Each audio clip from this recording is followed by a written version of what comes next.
శాంతమూర్తిగా కనిపించే ఆ మాజీ మంత్రి సహనం కోల్పోయారా? అజాత శత్రువు అగ్నిపర్వతంలా ఎందుకు బద్దలయ్యారు? ఆయన నోటి నుంచి వస్తున్న ఒక్కో మాట ఇప్పుడు జిల్లా రాజకీయాల్లో తూటాలా పేలుతున్నాయెందుకు? శ్రీరాముడు రావణాసురుడి ఉదాహరణలతో ఆయన వార్నింగ్ ఇచ్చిందెవరికి? నరికేస్తామంటూ మున్సిపల్ ఎన్నికల ముంగిట్లో ఆయన చేసిన ఘాటు వ్యాఖ్యలు ఎవరిని ఉద్దేశించినవి? అజ్ఞాతవాసం ముగిసింది, ఇక నరకడమేనంటూ జగిత్యాల కోటలో అగ్గి భారట చేసిన ఆ యుద్ధ ప్రకటన వెనుక ఏముంది? అధిష్టానం ఇచ్చిన హామీనా, ఇక తెగించబోతున్నట్లు హెచ్చరిక?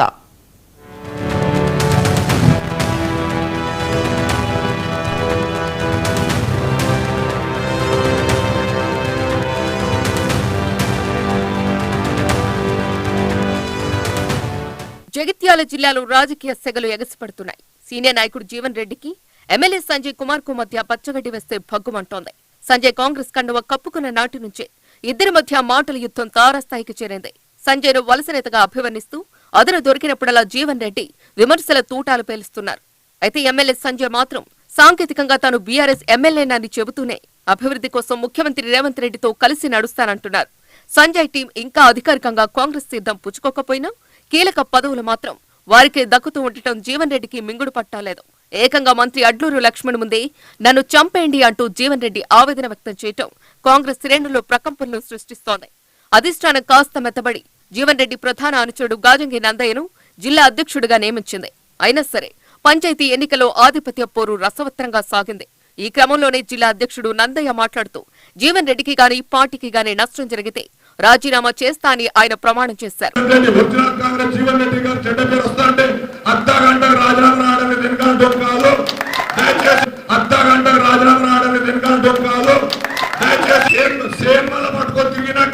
రాజీనామా పత్రం చేపల పట్టుకొని తిరుగుతా తప్ప ఈ అధ్యక్ష పదవి కావాలని కక్కుర్తి పడే గుణం నాకు లేదు. నాకు బిడ్డ జీవన్ రెడ్డి గారికి మధ్యదర్శ కార్యక్రమం వచ్చినాడు. నేను నా ఈ పదవి స్వచ్ఛందంగా తప్పుకుంటున్న సభాముఖంగా హామీ ఇస్తున్నాను. అట్లాంటి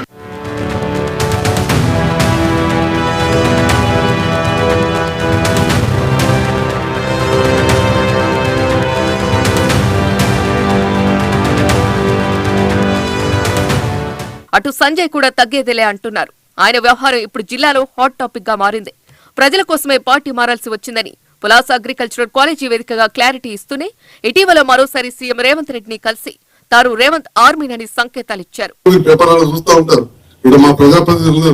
సంజయ్ కుమార్ సార్ అటకెళ్ళిండు, ఇటు పోయిండు, పోవాల్సిన అవసరం వచ్చింది. మరి నేను ఇవాళ ప్రభుత్వంతో మంచిగా కలిసి మెలిసి ఉన్నా కాబట్టి కల్పించిన మనిషిగా 1,04,000 ఓట్లు వచ్చినాయి నాకు ఒకసారి. అంటే ఎన్ని వర్గాలు వేసి వస్తాయి?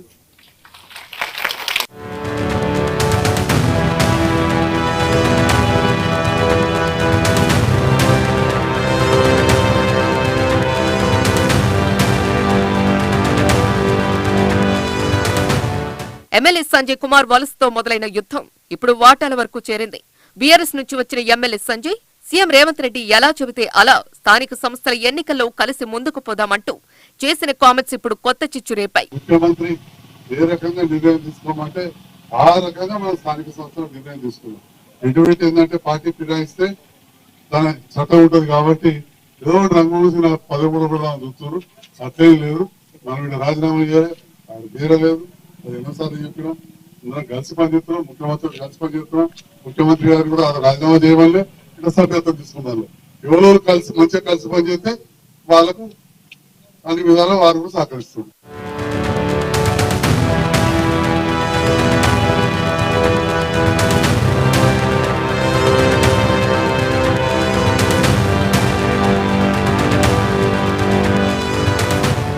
పార్టీ కోసం దశాబ్దాలుగా జెండా మోసిన తనకు కాకుండా నిన్నగాక మొన్న వచ్చిన వలస నేతతో పొత్తు ఏంటి, వాటాలు పంచుకోవటం ఏంటి అనేది జీవన్ రెడ్డి కోపం.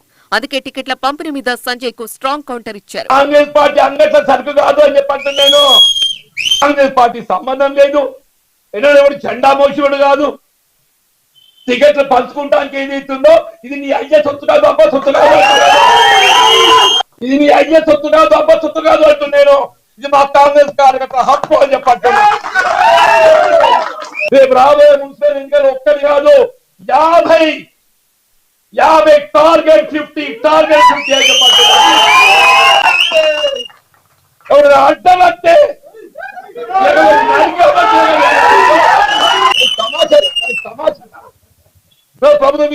ముస్లిం కాబట్టి నేను కాంగ్రెస్ పార్టీలో చూస్తాను. నువ్వెవడుగురా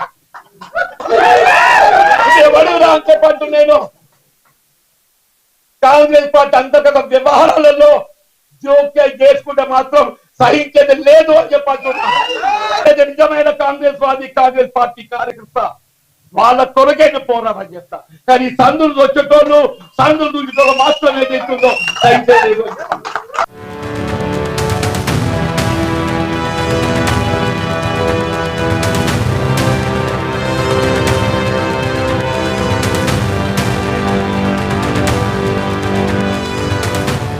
జగిత్యాల కాంగ్రెస్ లో గ్రూప్ వార్ చల్లార్చేందుకు అధిష్టానం రంగంలోకి దిగింది. సీనియర్ నేత జీవన్ రెడ్డి ముందుకు గాంధీ భవన్ పెద్దలు 3 కీలక ప్రతిపాదనలు ఉంచినట్టు తెలుస్తోంది. 1 జగిత్యాలను వదిలి ఢిల్లీకి వెళ్లటం, అంటే రాజ్యసభ సీటు ఆఫర్. 2 నియోజకవర్గంలో పాత కొత్త కేడర్లకు సమానంగా పదవులు పంచుకోవటం. ఇక 3వ ఆప్షన్ న్యూట్రల్ గా ఉండటం, ఏదైనా మీ ఇష్టమే అంటూ ఆయనకే పూర్తి స్వేచ్ఛనివ్వటం. అయితే ఈ ఆఫర్ల వెనుక ఉన్న అసలు రాజకీయం జీవన్ రెడ్డిని ఆగ్రహానికి గురిచేస్తోంది. ఢిల్లీ ఆఫర్ అంగీకరిస్తే నియోజకవర్గంలో కాంగ్రెస్ ఆర్మీ కాస్త సంజయ్ వర్గం, జీవన్ రెడ్డి వర్గంగా నిలువునా చీలిపోవటం ఖాయం. ముఖ్యంగా మున్సిపల్ ఎన్నికలు ముంచుకొస్తున్న వేళ తన కంచుకొట్లో వలస నేతల ఆధిపత్యం ఏంటన్నదే జీవన్ రెడ్డి ఆవేదన. అందుకే ఆయన ఇప్పుడు అసలైన యుద్ధం ప్రకటించారు. జగిత్యాల మున్సిపాలిటీలోని 50 స్థానాలే లక్ష్యంగా క్యాడర్ను ఉరకలెత్తిస్తున్నారు. 10 తెరల రావణాసురుణ్ణి నరికివేసిన రాముడే మనకు ఆదర్శం అంటూ ఆయన చేసిన కామెంట్స్ పరోక్షంగా అధిష్టానానికి పంపిన వార్నింగ్ బెల్స్. బీఆర్ఎస్ నుంచి వచ్చిన వారికి టికెట్ల కేటాయింపులో ఎలాంటి అధికారం లేదని తెగేసి చెబుతున్న పెద్దాయన తన రాజకీయం ఏంటో చూపించేందుకు సిద్ధమయ్యారు. శ్రీరామచంద్ర ప్రభు ఏదైతుందో ధర్మానికి కట్టుబడి ఉన్న రావణాసుడి 10 తలలు నరికిండు.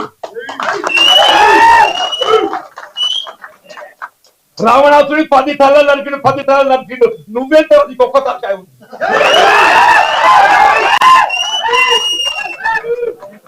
10 తలలో పలిక శ్రీరామచంద్ర ప్రభువు మనకు ఆదర్శం అని చెప్పండి. నువ్వెంత ఒక తలకాయ. ప్రజాస్వామ్యం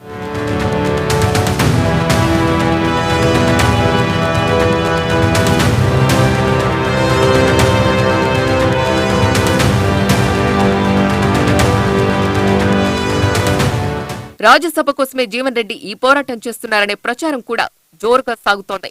అయితే అధిష్టానం వేసిన రాజ్యసభ గాలానికి పెద్దయిన చిక్కుతారా, లేక తన కంచుకొట్లోనే పట్టు నిలుపుకుంటారా?